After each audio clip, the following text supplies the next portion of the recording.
তুমি দাও হে চরণ চরণ তরি আমায় দাও হে চরণ তরি দয়াল গুরু আমায় দাও হে চরণ তরি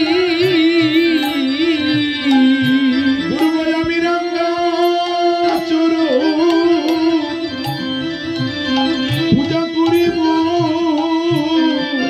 আমি রাঙ্গা চরণ আমি পূজা করিব গুরু ভক্তি চন্দ তুলসী দিয়ে গুরু রাঙ্গা চরণ আমি পূজা করিব আমি ভক্তির চন্দন তুলসী দিয়ে গুরু গঙ্গা চরণ আমি পূজা করিব গুরু আমার কি দোন আছে আমি কি দোন দেব আমার কি দোন আছে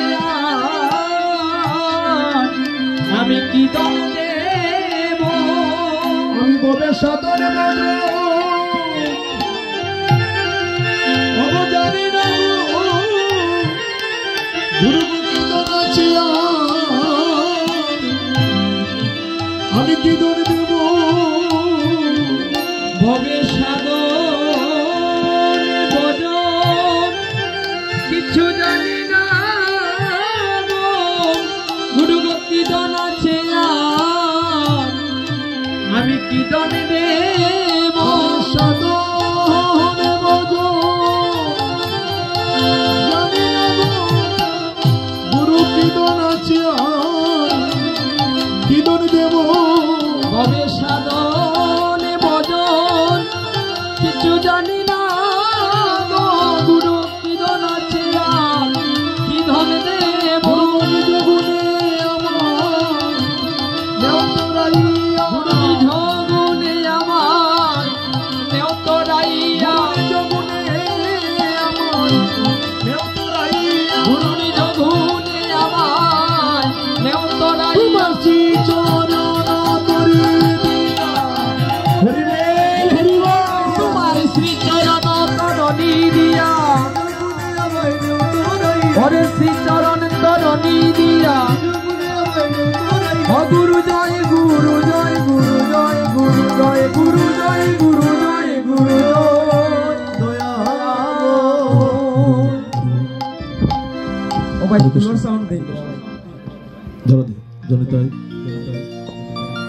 হরি বল হরে কৃষ্ণ জরদের শ্যাম জনিতাই জয় গৌর জরদা মাধব হরি বল দাদা ইকোটা একটু কমাই দেন ইকোটা কমাই বেস্টটা বাড়াই দেন জরদি হরে কৃষ্ণ জরদা মাধব জরদের জনিতাই হরি বল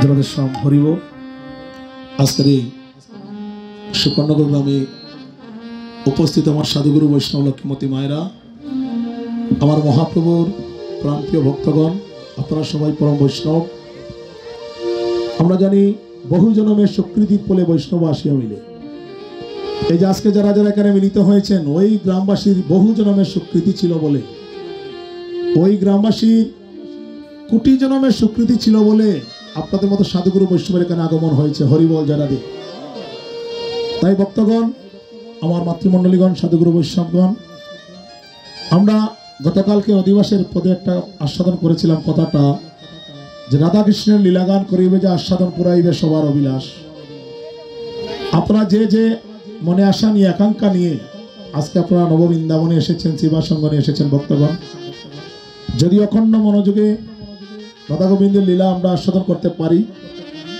অভিসারের প্রত্যেকটা পদ হলো একটা মহামন্ত্র স্বরূপ যদি আমরা অভিসারের পদগুলো একটু হৃদয়ঙ্গম করতে পারি তাহলে যার মনে যে আশা যার মনে যে আকাঙ্ক্ষা আপনারা যে আশা নিয়ে এখানে এসেছেন ভক্তগণ, সবার মনের আশা পূর্ণ হবে নি, তাই গৌর হরি বল যারা আদে। তো আমি এখানে অভিসার কীর্তন পরিবেশন করব, এই যোগ্যতা আমার নাই ভক্তগণ। আপনারা এসেছেন অধীর আগ্রহ নিয়ে বা আশা নিয়ে, আকাঙ্ক্ষা নিয়ে, আমার বদন থেকে আপনারা অভিসার আস্বাদন করবেন। তো ভক্তগণ, যদি আপনাদের মতো সাধুগুরু বৈষ্ণবের কৃপা না হয়, যদি আমার মহাপ্রভুর কৃপা না হয়, যদি আমার মাতৃদেবী পিতৃদেবের কৃপা না হয়, আমার গুরুদেবের যদি কৃপা না হয়, তাহলে আমি কৃষ্ণ কথা এখানে আস্বাদন করাতে পারবো না, হইল। তাই আপনারা যেমন করে কৃপা করবেন আমি তেমন করে গাইব ভক্তগণ। আমার মহাপ্রভুর যেমন করে কৃপা হবে আমি তেমন করে গাইব, কারণ এখানে গাওয়ার সাধ্য আমার নাই। আমি আগেই বলেছিলাম যে ভগবানের অপ্রাকৃত লীলা, যে লীলার অন্ত খুঁজে ব্রহ্মা বিষ্ণু শিব জগতে পায়নি, আর আমরা ক্ষুদ্র জীব হয়ে কেমন করে ভগবানের লীলা পরিবেশন করব, আর কেমন করে ভগবানের লীলা আমরা আস্বাদন করবো, হরিব। তো লীলাটা হয়েছে স্মরণের বিষয়। আমার ভগবান বৃন্দাবনে যে লীলা করেছেন, এই লীলাটা আজকে আমরা সুখনগর গ্রামে বসে আমরা আস্বাদন করব, স্মরণ করব। অভিসার লীলা এটা হলো একটা নিত্য লীলা। প্রতিনিয়ত রাধারানী বৃন্দাবনে অভিসারে যাত্রা করেন। অভিসার মানে কি আমাদের আগে জানতে হবে ভক্তগণ। অভিসার আমরা যে কথায় কথায় বলি অভিসার, অভিসারত্ব হলো যাত্রা করা, মানে গমন করা, এক স্থান থেকে অন্য স্থানে যাওয়া, কাউকে উদ্দেশ্য করে। তো আজকে রাধারানী যে রাত্র 3-4 ঘটিকায় সখী বেষ্টিত হয়, আমায়রা কথা বলবে না, লক্ষ্য করো কথাগুলো। আজকে যে রাধারানী রাত্র 4 ঘটিকায় সখী বেষ্টিত হয়ে মরমী সখীদেরকে নিয়ে, অন্তরঙ্গ সখীদেরকে নিয়ে, সব সখী নয়, যেমন করে রাধারানী 8 জন সখী আছেন, তেমন করে ললিতারও 8 জন সখী আছে, তেমন করে বিশ্বকারও 8 জন সখী আছে, প্রত্যেক সখীর 8 জন করে 8 জন সখী আছে, হরিবল। এই যে 8 জন করে 8 জন সখী, এই 8 64 জন সখী, এই 64 জন সখী কিন্তু নদিয়ায় এবার কলিতে এসে 64 মহন্ত হয়ে উপনীত হয়েছেন, হরিবল জয়রাধি। 64 জন সখী 64 জন মহন্তে পরিণত হয়েছেন বা মহন্ত হয়ে এই ধরাধামে এসেছেন ভক্তগণ। এর মধ্যে 8 জন হলেন আমার প্রধান মহন্ত, 8 জন ললিতা, বিশাখা, চিত্রা, চম্পকলতা, ব্রহ্মদেবী, সুদেবী, এমন করে 8 জন হলেন প্রধান মহন্ত। যেমন করে ললিতা স্বরূপ দামোদর, বিশাখা শ্যাম শিবানন্দ, চিত্রা বিশ্বকা রায় রামানন্দ, চিত্রা শ্যাম শিবানন্দ, সুদেবী যেমন করে আমাদের বাসঘোষ, এমন করে 8 জন সখী প্রধান সখী, হরিবল ভক্তগণ। বজের রামা যত ছিল তারা সবাই নদিয়া এলো।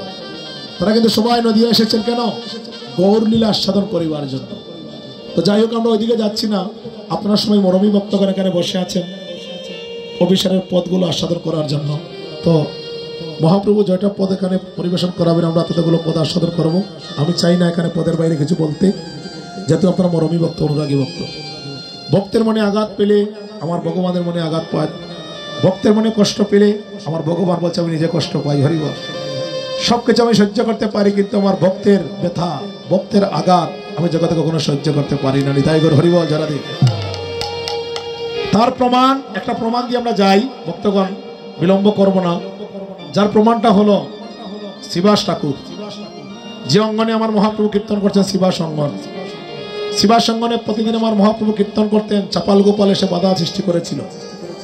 যখন চাপাল গোপাল বাধা সৃষ্টি করেছিল, শিবাস নীরবে যখন কেঁদেছিল, তখন মহাপ্রভু জিজ্ঞাসা করছে, শিবাস আজ তুমি কাঁদছো কেন, তোমার নয়নে জল কেন? শিবাস বলতে চাইলো না এখানে চাপাল গোপাল যে বাধা সৃষ্টি করেছে হরির নামে। তখন মহাপ্রভু বলেন, ভাই আমি তো ভক্তের মনের অবস্থা জানি, ভক্তের মনের খবর জানি।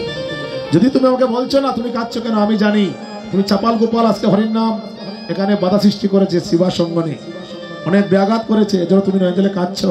শিবাস এজন্য তার শাস্তি পেতে হবে।